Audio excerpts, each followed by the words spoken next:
Hello, everybody. It's Dave Neal, stand-up comic and host of Bachelor Nation News. We have a update to the scandal surrounding Bachelorette winner Devin. Of course, he won Gen Trans season of the Bachelorette, and just several days ago, Reality Steve broke the story that he had a restraining order, sealed, unsealed, who knows, that happened from 2017 with brutal details. Now, the restraining order was not made, I guess, public. I guess it was sealed, but the affidavit attached to it that it was a burglary was not sealed. And it goes to show how scary this was. The at least allegations against him. How could they have let this one slip through the cracks? I've got several different quotes from sources, I guess, that are in the world, from The Hollywood Reporter to Deadline. This is what was said on The Hollywood Reporter. What was public during Devin's vetting process was the affidavit of a burglary arrest. The details in the order, however, were sealed when Bachelorette producers were conducting their background checks. A production source tells The Hollywood Reporter. Devin would have presumably been asked about the sealed details. It's not known when the details became unsealed or what Devin told producers at the time.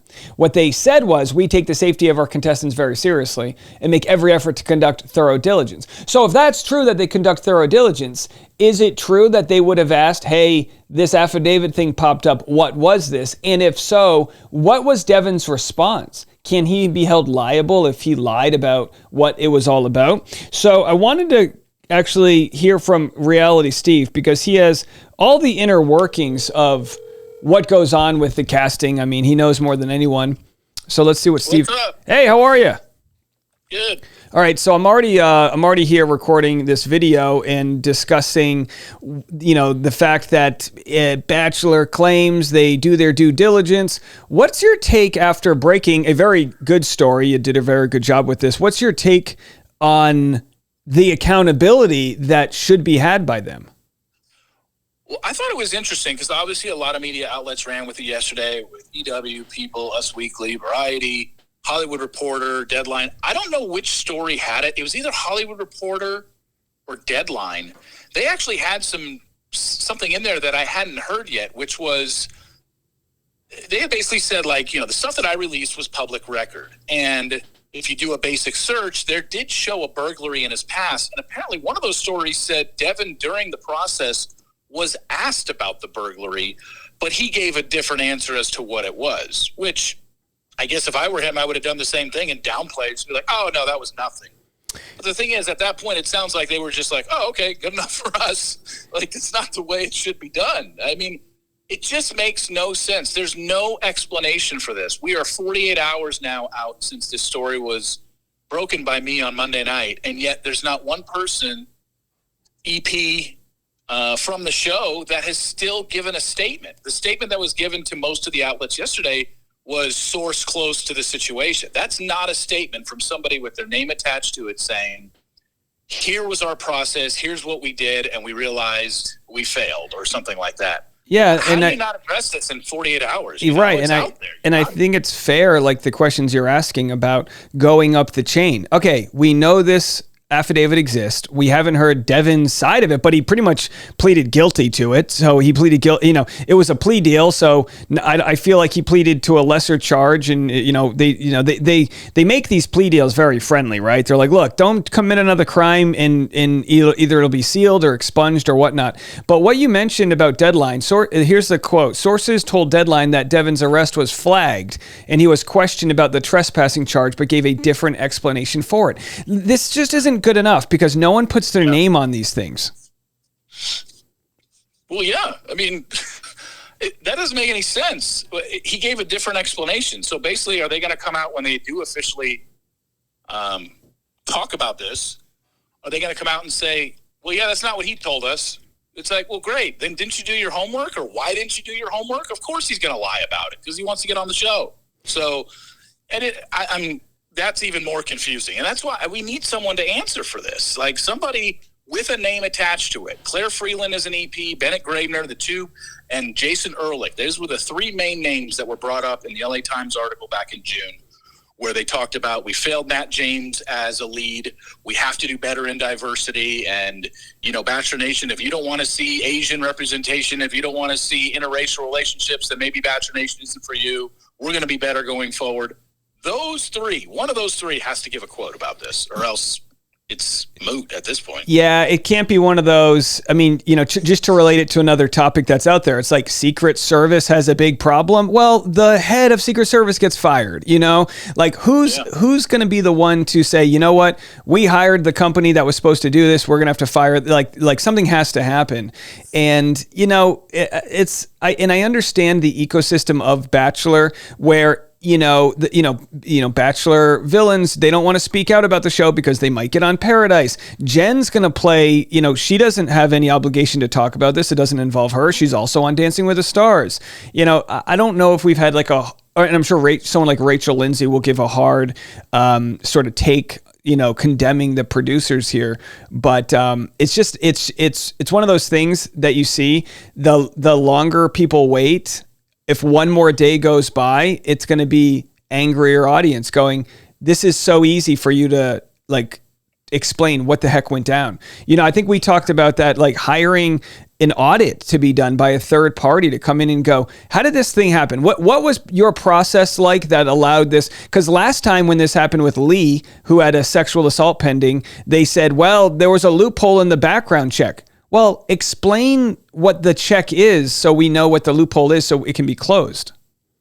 Yeah, I think one of the problems this franchise has had always has just been lack of transparency behind the scenes, because this isn't the first guy that has gotten on with problematic behavior. And look, he's not going to be the last. Golden Bachelorette starts airing tonight. Grant's season starts filming tonight.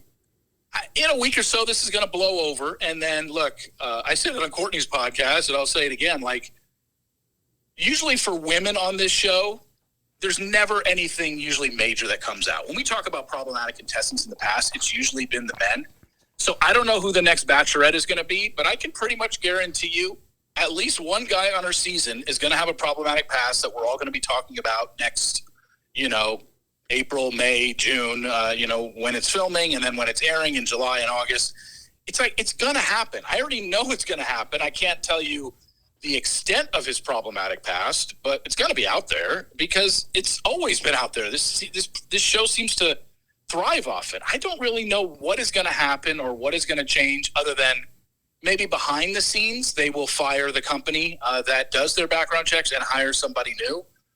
But I don't think we would even know about that. I don't think that's going to be something that reported by the entertainment outlets. I don't think they're going to make a major announcement saying, yeah, we've decided to do this and we're going with this company, because I don't think the average person cares. They just want you to get it right. They don't care about the company because they're not going to know how good the company is anyway. Right. Yeah. And it's like, and it's like, look, I give grace to the producers that there's certain allegations out there that don't come out till afterwards, and there's no paper trail. Like, how could you possibly know until someone said, some high school kid says, oh, so-and-so is a bully. Now, but for the last 2 weeks, we've had a lot of moral discussions where, it's not illegal. Like, obviously Devin's a piece of shit. Obviously his relationship with Jen had a bad falling out, but this is a different convo than 2 weeks ago where it's, oh, who ghosted who started to dump who first, who's more needy than the other. This is a completely different convo. And sadly, I think there are some people in Bachelor Nation that conflate them as it's all bad or all good. And maybe to some people it's like Boy Who Cried Wolf, where they don't understand, no, this is really serious.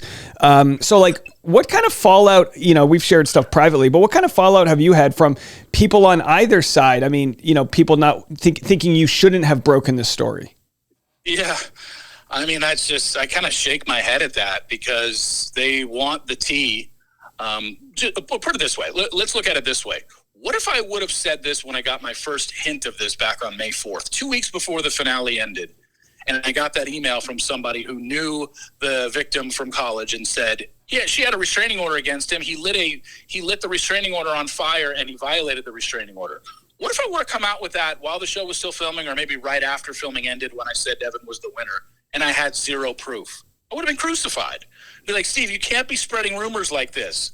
And then I give proof, and it's like, don't beat a guy when he's already down, he's already hated. It's just like, what do you want me to do? You got to understand something. And like I said, I don't mind sharing what you and I or what I had said in our group chat the other day, which was, look, if we as journalists cannot report on a negative story about a contestant for fear that they might just get overwhelmed and self-harm, then we're not doing our jobs. It's not like we're doing it so they will harm themselves, but this is a major, major story. This isn't Devin had a couple drunken disorderlies in college. This isn't Devin had a speeding ticket in college going 60 miles an hour over, and he was a danger to society.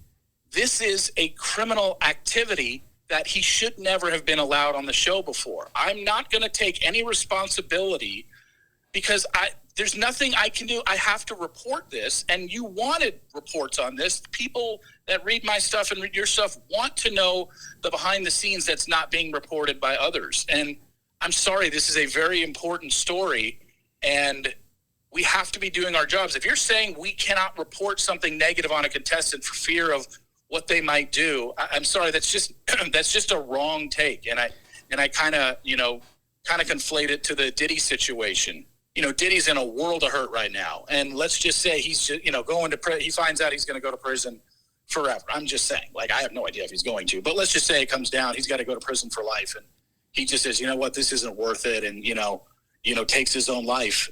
Is the media going to be blamed for reporting that? Or the women who came forward who said how he treated them? Are they going to be blamed and said, it's your fault, you led him to this? No, that's not the way it works. How about it's his fault for the way he treated the women and he treated children and sex trafficking?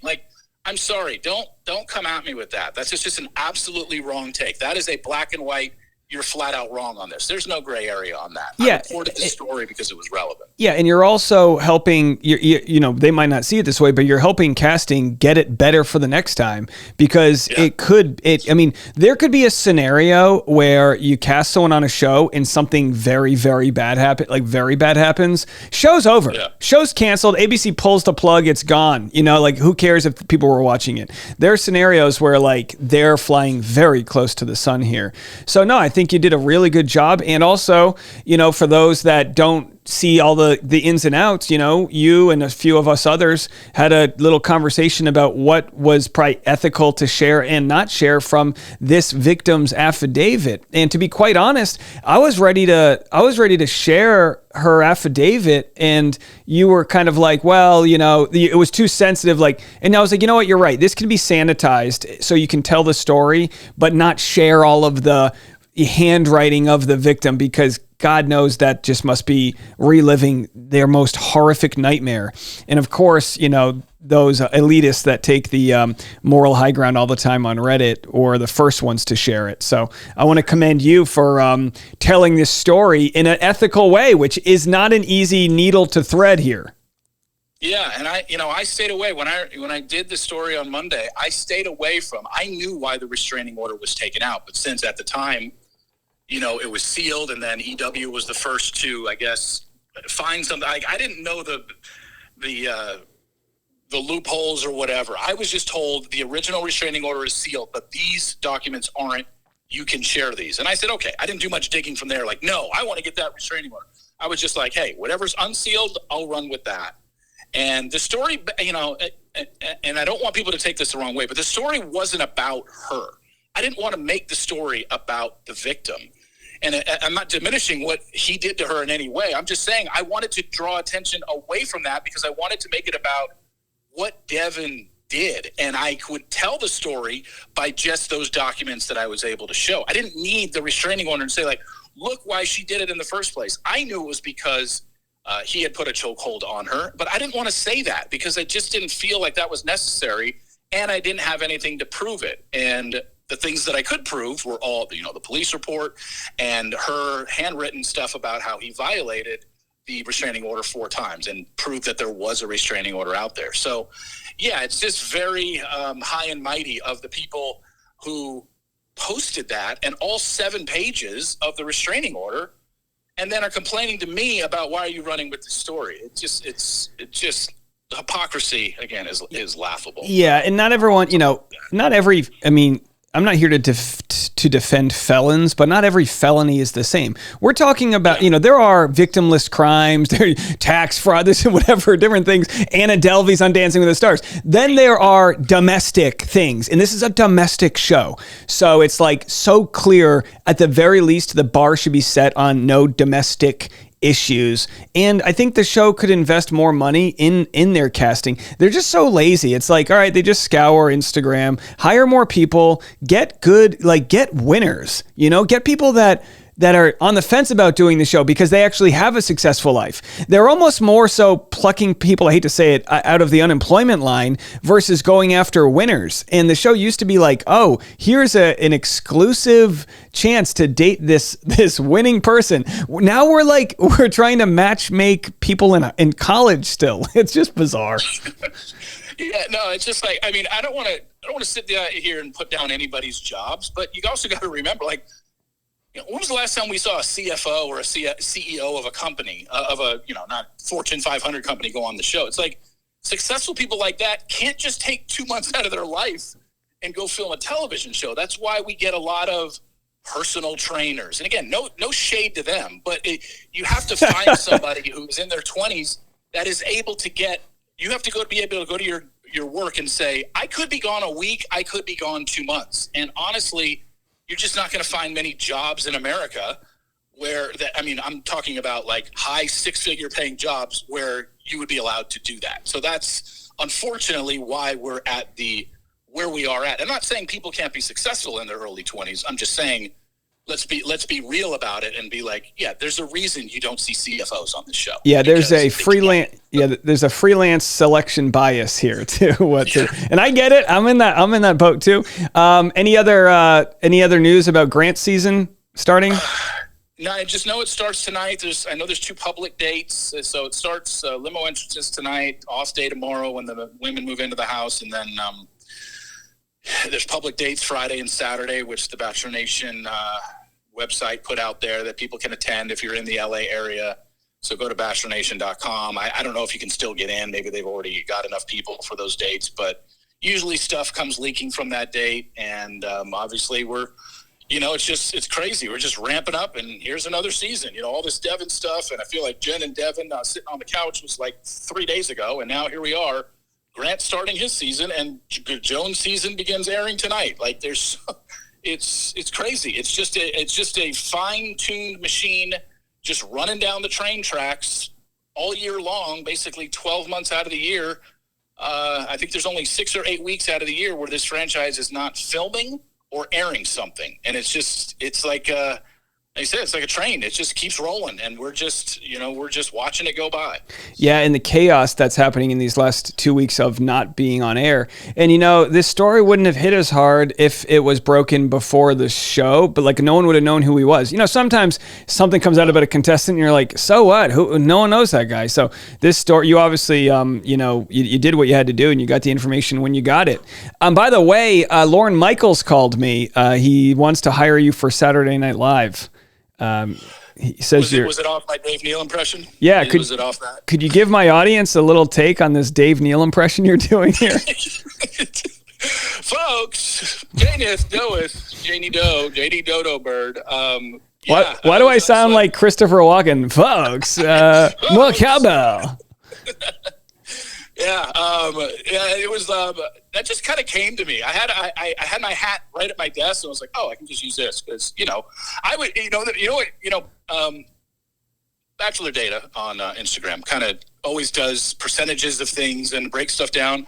I'm almost wondering if we can do what percentage of Dave videos are done hat forward versus hat backward. I'd be interested to know, and versus no hat. So there would be 3 options. Well, it's really correlated.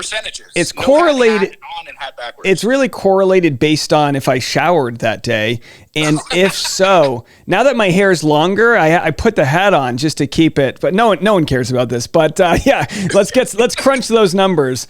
I'd love to know those 3 options. I wonder if it's like 33, like a third across the board, because I feel like some videos you don't have a hat on, and I see your hair, and then some it's backwards, and then some it's forward. Like, well, it's backwards right now. I want a hair flow chart. That's what I want, if anyone can get that for me. Hair flow chart, exactly. Well, my wife is always happy when you break a story because it means I take her to Olive Garden, but I've got chicken fettuccine regret today.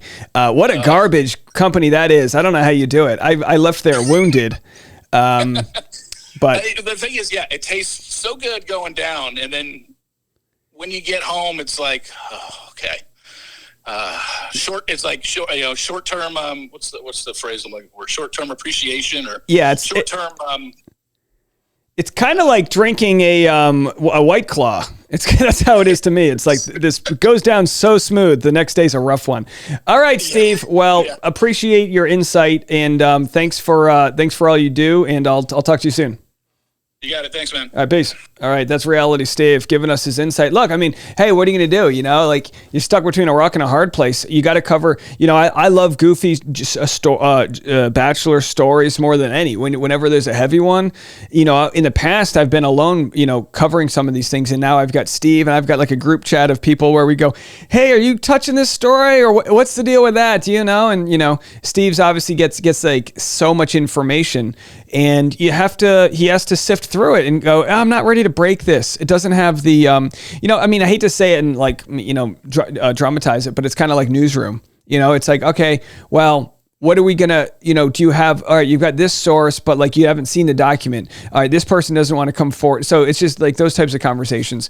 So anyway, here's the, as I promised before, here's the quote that Steve brought up here. So they say that his arrest was flagged, and they questioned him about it. And I can't believe that in questioning him about it, that's as far as they got with it. And then of course, the other article discussed the fact that sources say, oh yeah, they probably knew about it. Now, here's what's interesting, a little throwback in time. Here's 2019, here's an article called How the Bachelor is Evolving Its Vetting Process. The Bachelor host, Chris Harrison, boy, it's been a long time since then, speaks to The Hollywood Reporter. Chris Harrison was the host. Colton Underwood was straight. I mean, 2019 was a wild year. COVID wasn't even a thing yet. It was just brewing. Anyhow, they talked about the casting controversies. Here's what Chris had to say back then. We're evolving and changing and doing the best you can. But at the end of the day, there's stuff that's going to come up and there's stuff that's going to happen. Look, I've had jobs where I did the best that I could and I still got fired because it wasn't good enough. And obviously Chris couldn't have been a part of this. He's living his good life here. But that was in response to the fact that there was a loophole in the vetting process. ABC reality chief Rob Mills said the team discovered a loophole they have since been able to correct in the background process. But navigating the treacherous social media waters as viewers get to know and search for Underwood's contestants will be a more complicated task. And again, we're not talking about some problematic tweet someone posted. We're talking about the law, violating it and putting contestants in an unhealthy and unsafe work environment. Now, they don't consider them employees because they're not paid. This is another reason why they should probably be paid because it makes them employees and they might have better protections than they currently do. But either way, sources hint that casting knew. Heads will roll, heads will roll. My guess is we'll have a statement within the day. And if there isn't one, it's gonna be a problem. The cat's out of the bag here, and the stories needs to have proper, not sources, but proper people discussing what went wrong and how they pledge to do better.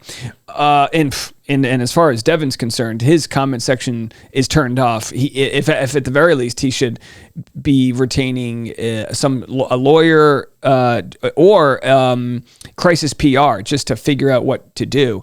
I still don't know what'll come from this, if he's going to go on Nick Viall or whatever. If people will listen, that's really up to them. We'll have to see.